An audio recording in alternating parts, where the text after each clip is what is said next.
welcome to Customer Experience R&R with my good self, Richard Knight.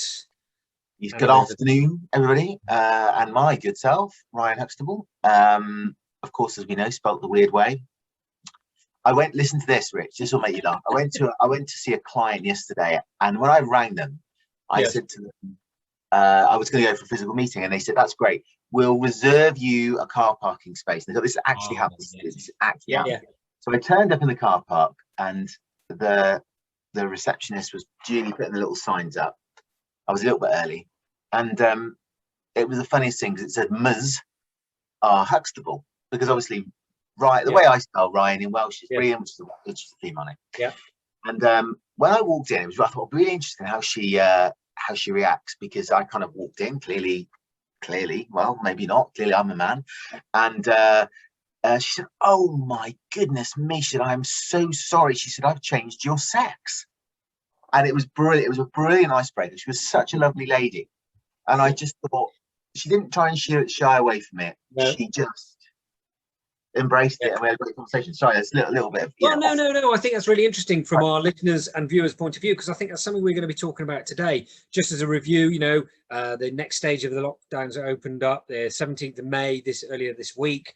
Therefore, things are changing. But people's readiness and desire and almost to change, but also the fact that things are still changing, stuff is still moving on. So going back to physical meetings, having people coming into your public house, it's a lot of people are going, well, what's the problem? It's just get on with it. And then maybe other people going, well, hang on a second, we've got to change certain things and the way we go about them. So are you really ready? If you are opening up or for the first time today, it's about, are you really ready? Are you really willing? Are you really able to actually deliver a great customer experience? Have you done that planning and made the most of it? Because I think it's a really big issue at the moment. Theatres have just reopened, and the big thing on the news, theatres, but not as we know it, masks and hand gel. But yeah, we do know it because we've had that for the last 12 months, 14 months. So that's not new. So although it's new in a theatre, we've been doing it everywhere else for however long. So are our customers okay with it? But do we still need to make them aware of the changes and what's going on and all those sort of things? Yes, we do. So it's really, really interesting. And I think today, we're just going to have a quick warble about that, because it's really important that, businesses don't shy away from getting on with it and seeing what's going on. I think that is a brilliant subject, because I have, you know me, I'm not shy backwards and coming forwards when I get frustrated about poor customer experience. And I got two stories about the pub, right? That'll be no great surprise to you, Richard, because I do like to. And on Saturday night, myself and my good lady wife, we went off with some friends to go and sit in a tent outside the pub, as millions of Britons have done in the last 4 weeks since they've been allowed to. And it's a very nice marquee, nice tables, had a heater in it. I thought, this is nice. Full menu, we're going to have a meal.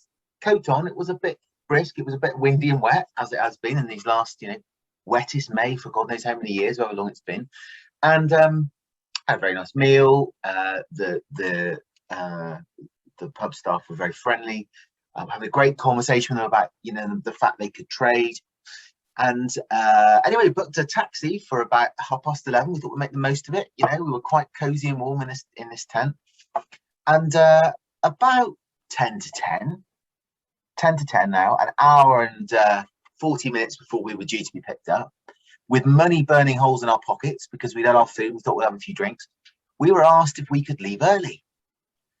When I asked the question, why do you want us to leave early? Well, it's very windy and it's very wet and we're worried about the tent. And honestly, if you could, I wish I'd taken a picture, if you could have seen the humongous concrete blocks that were pinning this tent, right? There was no chance of the biblical flood of Noah moving this tent, right? So the friend that was with, he said, yeah, fair play to me, turned around and he says, got nothing to do with the wind, does it? He said, you just want to go home early. He said, you've had enough, haven't you? And she just smiled. And she said to us, well, yeah, we probably just need to, we need to get away. Now, that's one example, okay? Now, look, I know we've talked about this, we've warbled about this for months, about the fact that businesses haven't been able to operate, and we've had industry experts wailing at the government, let us open, let us open, let us open. When they've got the chance, they're choosing to kick people out early. Now that is one example, right? But it's not because I'm gonna get off my soapbox in a minute. Oh, it's a good one today, Ryan. Go on, mate. Go on. Again. So I was walking through the town I live in, Chudley, and I walked past one of the landlords. Now, this particular pub, he was walking the other way, chatting to another person from the town, and he has no outside space, right? So he is waiting, I'm assuming, for May the 17th. I can open, I can set my pub up again. Doors were closed. So I could hear this other townsfolk asking him, why are you not open? What's going on? Oh, well, we didn't think it'd be worth opening. We didn't think it'd be that busy. We're going to open towards the end of the week. I'm like, what? You lot have been moaning about opening the pubs. We are dying. Consumers are dying to get to the pub to have that pint of cider that I love. Right? So I don't get it, Rich. I don't get it. I don't get these big chains saying, well, we're not opening to the 21st of June until what? For goodness sake, That's an interesting one, isn't it?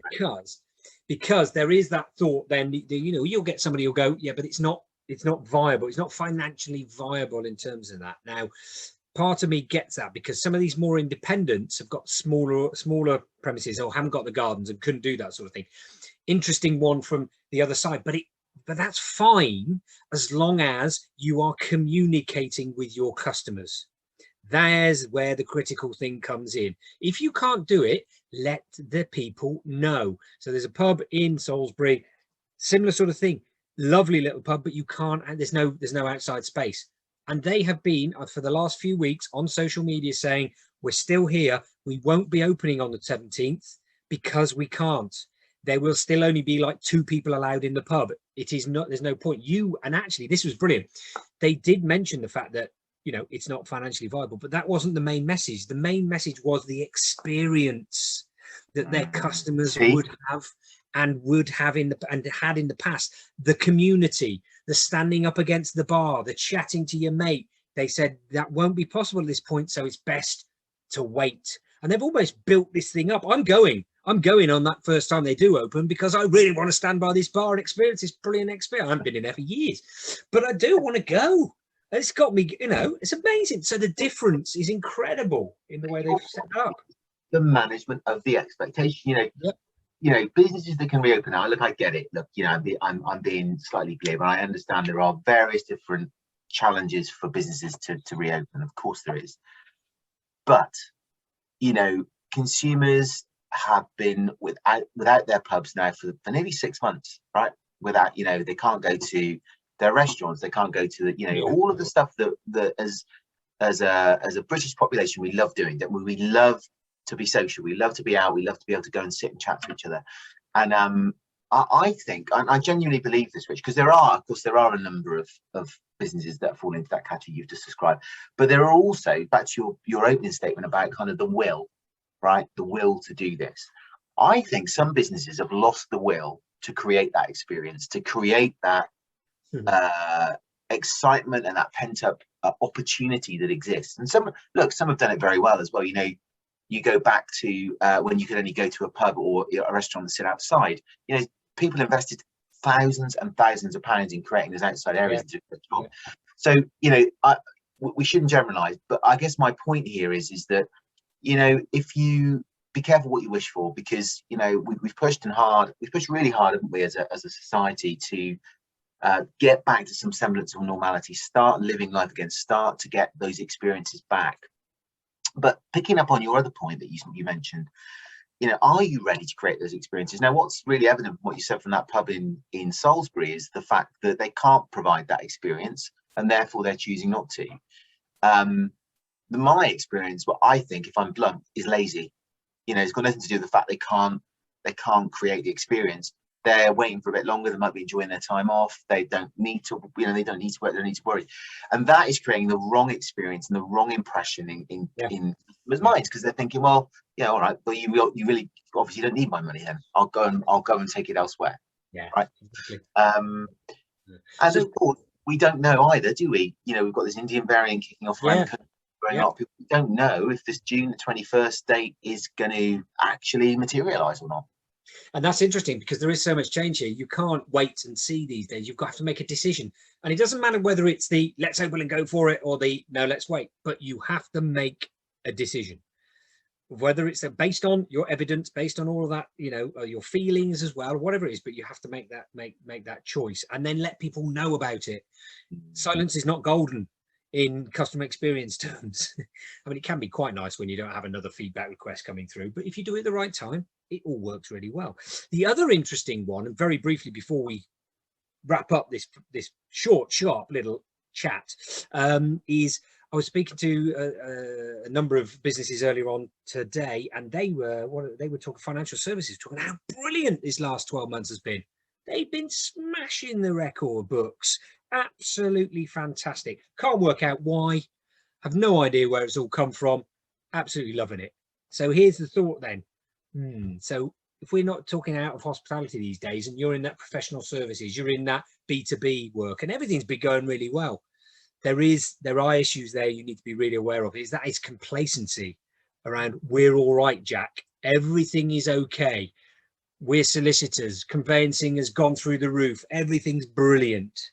We don't need to worry about it. It's a warning, because if you have that view of the world, then you're not going to notice as it starts to creep away and ebb away and your competitors step up and take it to the next level. Doesn't mean that you're going to drop, that things are going to suddenly fall through the floor, but if you're not keeping your eye on that and maintaining that experience and the brilliance that you have done, or perhaps might not have done, but should have done, then your competitors will. So it's a really interesting time in terms of this whole sort of will and motivation to make a difference going forward, whether you're hospitality, B2B, whatever it is, you know, keep focusing on it. And you can do that through keep asking the questions of your employees, asking the questions of your customers. How are they doing? What do they feel like? What do they want?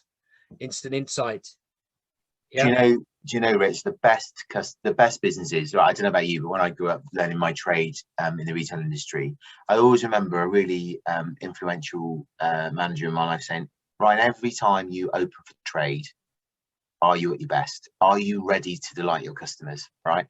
And you know, and that mantra today is equally as important, you know, whether it's your website, whether it's you're opening your front doors of your hospitality arrangement, your hospitality business, you know, are you ready? You know, are you providing the best of yourself every time you trade? And that is more important today when we're trying to get back to normality, because whether we like it or not, the fact that, you know, the communication centrally from government is, you know, pubs can open up. So customers' expectations, for example, in pubs and restaurants are that you're open. Yeah.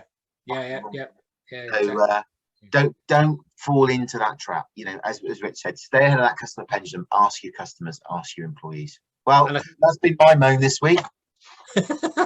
Well, interesting enough, before we leave, along the bottom there's the address for checking it, whether you are customer ready with our customer readiness report. It's free to do. Go in there, answer some questions about where you think you are in terms of your readiness for your customer experience, and I will provide you with a free PDF to let you know what sort of level of readiness you really are. And we've spoken about it in the past, so please do go and do that and have a look and see how ready you really are. Fantastic. I've been Rich Knight. I've been Ryan Huxtable. Have great weeks, everybody.